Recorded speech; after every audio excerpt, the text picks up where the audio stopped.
Bonjour à tous, c'est Baptiste de MGK Photographie. Si tu regardes cette chaîne depuis longtemps, tu sais que j'adore les réflexes argentiques 35 mm.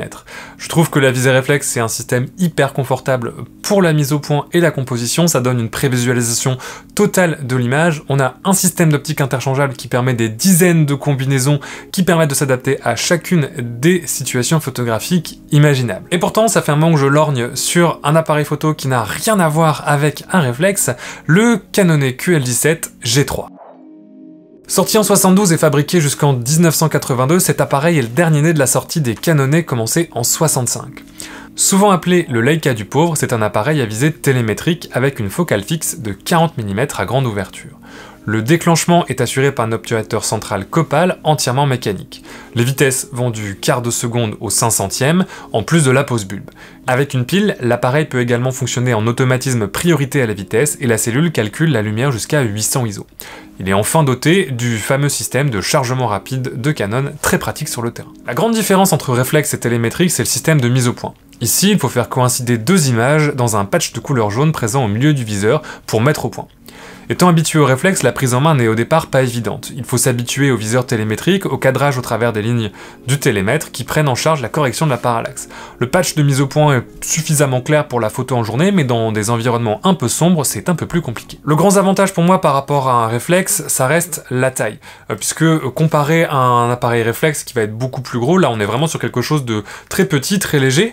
Je pense que des appareils télémétriques tout mécaniques à focale fixe, c'est je pense le plus petit qu'on puisse trouver.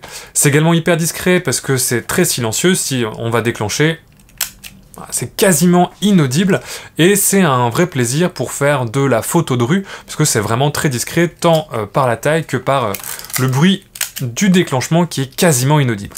Tous les réglages de l'appareil se font autour de l'objectif. On va d'abord retrouver l'anneau de mise au point en premier ici.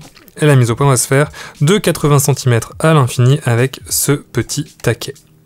On trouve ensuite l'anneau qui va permettre de régler le diaphragme, alors d'abord avec le mode A qui est un mode priorité à la vitesse, où l'on va venir sélectionner la vitesse et l'appareil va venir automatiquement choisir le bon diaphragme pour l'exposition correcte. On peut également débrayer l'appareil photo en manuel en faisant tourner la bague et ensuite on va venir sélectionner le diaphragme sur une bague sans clic. De l'autre côté, on a les marques lorsqu'on va travailler au flash pour la distance de flash quand on travaille avec le système Canon Elite D qui était un système prévu pour travailler en mode automatique en flash avec le Canon QL17. On retrouve ensuite la sélection des ISO qui va se faire ici sur le côté avec ce petit taquet. La cellule va de 25 ISO jusqu'à 800 ISO. La sélection n'est pas toujours évidente et il faut parfois forcer un petit peu pour avoir le réglage que l'on souhaite, mais ça évite également de changer d'ISO par inadvertance en plein milieu d'une prise de vue. Sur la gauche de l'appareil, on va trouver le petit levier qui permet de passer en pose bulbe. Il va falloir appuyer sur ce levier et faire tourner la roue des vitesses jusqu'au petit B pour passer l'appareil en pose bulbe, ainsi que le retardateur, où il va simplement falloir faire glisser le taquet jusqu'en haut et déclencher pour lancer le délai du retardateur. Enfin, on trouve le choix des vitesses, donc du quart de seconde au 500e de seconde. On trouve également sur l'appareil une prise synchro flash pour brancher des flashs externes ici sur le côté. Sur la face arrière de l'appareil, on va trouver le témoin de batterie, le viseur, le réglage du télémètre, le témoin d'avancement du film. On va avoir ce petit ruban qui avance lorsqu'il y a un film chargé et qu'on avance le levier d'avancement et le témoin d'armement de l'obturateur. Lorsqu'on va armer l'appareil, le témoin passe au rouge pour nous indiquer qu'une vue est chargée. À l'intérieur, on va retrouver le système de chargement rapide de Canon qui permet de charger rapidement une pellicule sur le terrain. C'est vraiment un ajout assez confortable qui permet non seulement souvent d'économiser une ou deux vues sur le film, mais en plus de recharger une pellicule assez rapidement. Il faut aussi parler du vrai bijou de ce boîtier, son optique. J'ai été impressionné par le rendu des images, tant dans les couleurs que dans leur netteté.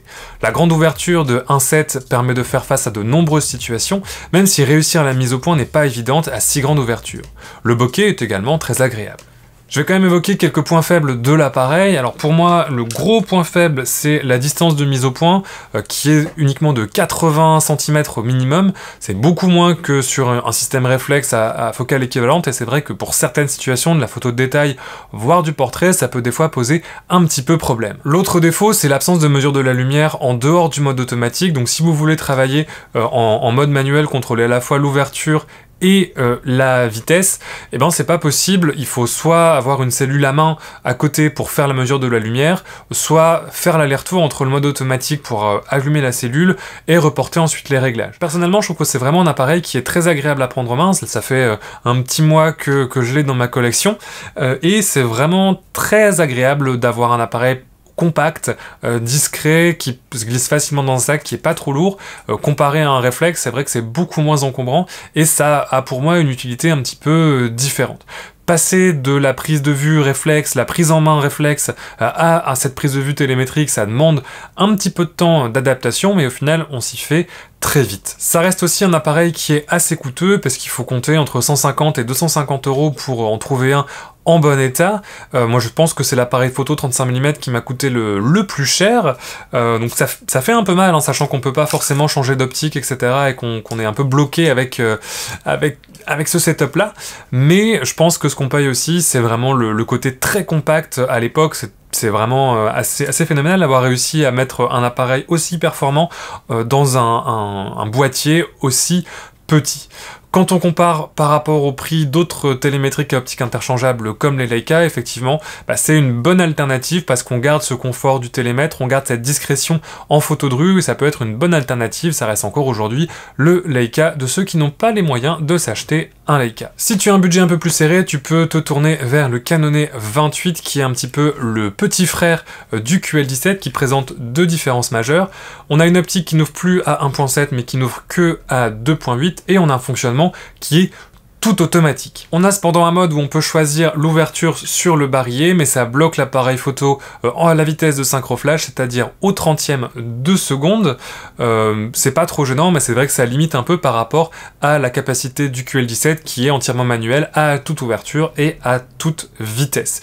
Malgré tout, ça reste un appareil qui est très léger, qui est très fiable, et qui est une bonne alternative au QL17 quand on a un peu moins d'économie ou moins d'argent à mettre dans un appareil photo télémétrique. J'espère que cette petite review et présentation de la famille du Canon E, du QL17 et très rapidement du Canon E28 t'aura plu. N'hésite pas à me dire ce que t'en as pensé dans les commentaires de cette vidéo. Tu peux également t'abonner à la chaîne si tu me découvres avec cette vidéo et mettre un petit pouce bleu pour encourager cette vidéo sur YouTube. Dans la description, tu trouveras l'ensemble de mes liens sociaux, mon site internet et le lien vers Box Argentique, qui est un projet de box photo pour les photographes argentiques qui peut éventuellement t'intéresser. De mon côté, je te dis à la prochaine, et d'ici là, bonne photo!